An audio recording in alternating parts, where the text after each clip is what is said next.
O Senhor esteja com todos. Ele está no meio de nós. Proclamação do Evangelho de Jesus Cristo, segundo Mateus. Glória a vós, Senhor. Naquele tempo, os discípulos aproximaram-se de Jesus e perguntaram: quem é o maior no reino dos céus?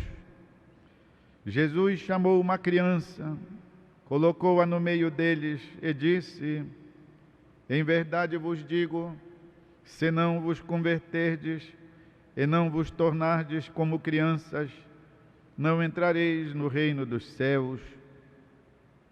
Quem se faz pequeno como esta criança, esse é o maior no reino dos céus. E quem recebe em meu nome uma criança como esta, é a mim que recebe. Não desprezeis nenhum desses pequeninos, pois eu vos digo que os seus anjos nos céus veem sem cessar a face do meu Pai que está nos céus. Que vos parece, se um homem tem 100 ovelhas e uma delas se perde, não deixa ele as 99 nas montanhas para procurar aquela que se perdeu? Em verdade vos digo, se ele a encontrar, ficará mais feliz com ela do que com as 99 que não se perderam. Do mesmo modo, o Pai que está nos céus não deseja que se perca nenhum desses pequeninos. É palavra da salvação. Glória a vós, Senhor. Queridos irmãos e irmãs, a salvação de todos, a salvação de cada um, faz parte do plano de Deus. É uma vontade positiva de Deus que todos se salvem e cheguem ao conhecimento da verdade. Conforme Jesus mesmo diz no trecho do Evangelho de hoje: Pai que está nos céus não deseja que se perca nenhum. E caracteriza bem desses pequeninos. Quem serão então esses pequeninos? Jesus inicia respondendo sobre quem é o maior no reino. Jesus então chama a criança que é indefesa, que é dócil e que, à época dele, não era tida em conta, assim como a mulher. Ao tempo de Jesus, as mulheres e as crianças eram zero à esquerda, não tinham nenhum significado. E Jesus, sabemos, em muitas passagens do Evangelho, eleva a dignidade da mulher, assim como aqui mostra a criança como sendo um padrão, um modelo de vida, a tal ponto de dizer que se nós não nos tornarmos como elas, não entraremos. Eita pau! Então quer dizer que adulto não entra no reino dos céus.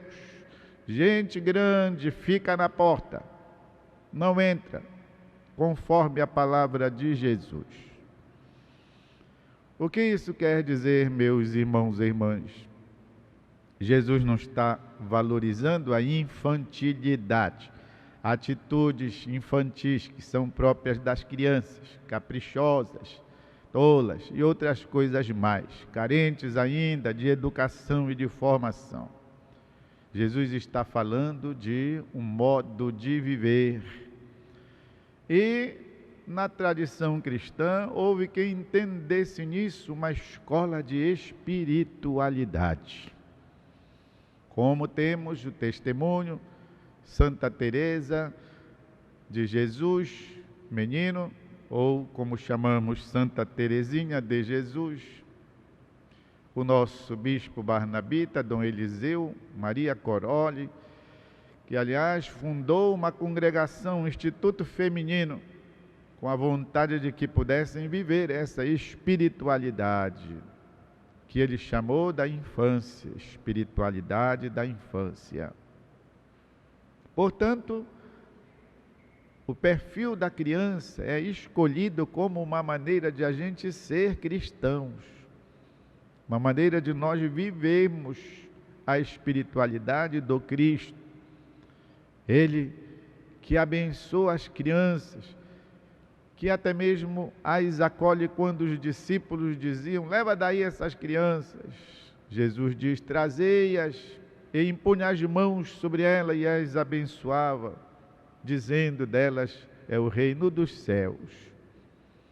Quando nós propomos como escola de espiritualidade a infância de Santa Teresinha ou de Dom Eliseu Coroli, a gente geralmente tem um preconceito, achando que isso é coisa de ingenuidade, isso é coisa feminina, isso é coisa de meninas.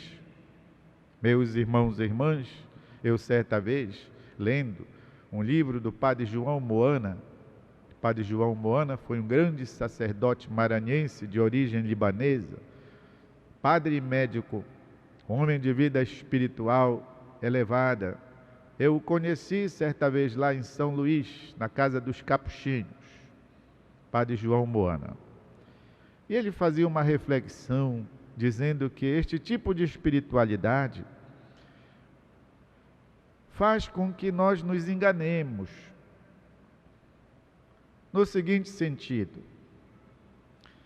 quando nós falamos, por exemplo, da doçura de São Francisco de Assis, quando nós o apresentamos como aquele que apacenta o lobo feroz, como aquele em cujas mãos vem comer os passarinhos, nós o apresentamos assim, e isso vira uma poesia, alguma coisa a que até muitas pessoas não se achegam, nem simpatizam.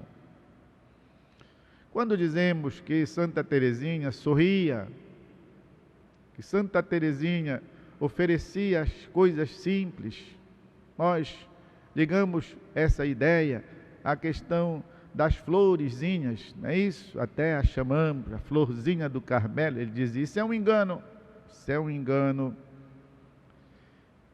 Quando São Francisco de Assis apacentava o lobo feroz, é porque ele tinha passado a noite em oração, jejum, joelho no milho. Por isso, agora então, forte, transformado, robusto espiritualmente, aí sim, o lobo se deixava atrair pela sua mansidão. Mas isso depois de ter passado a noite rezando, jejuando.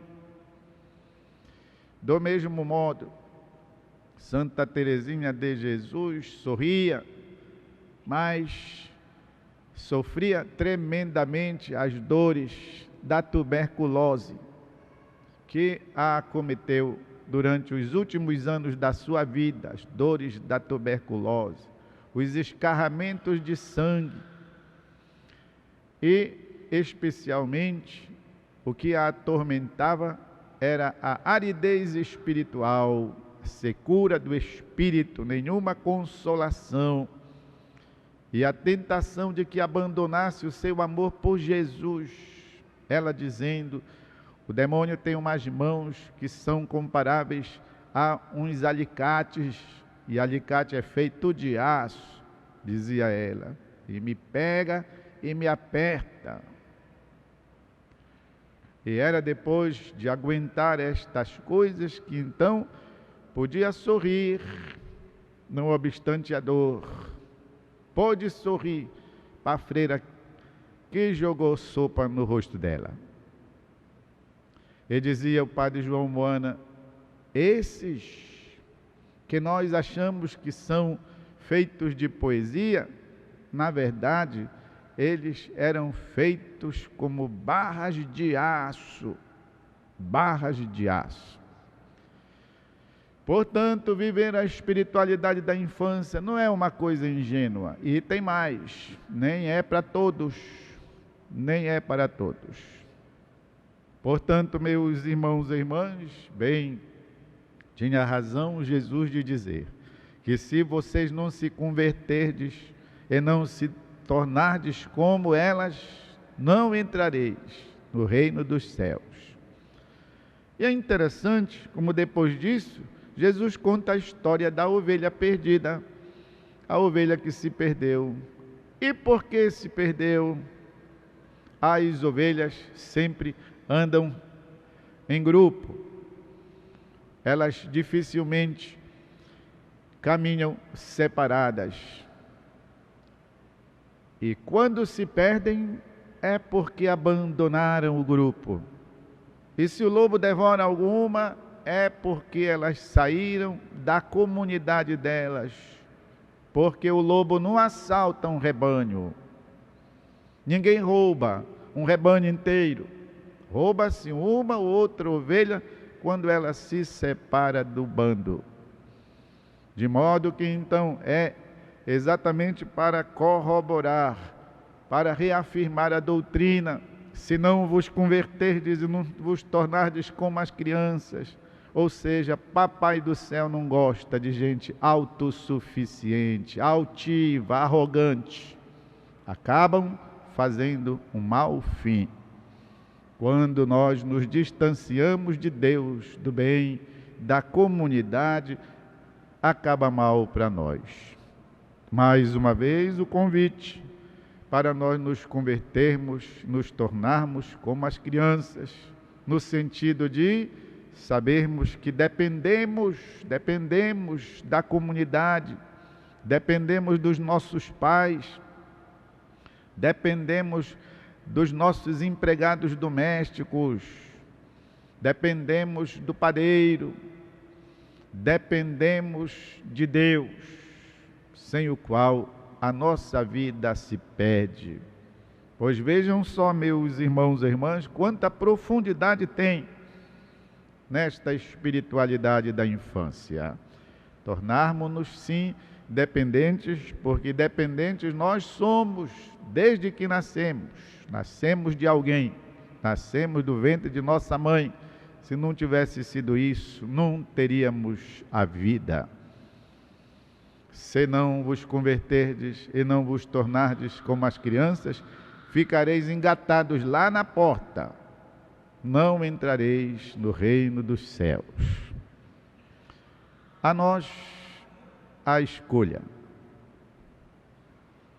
Um instante de silêncio.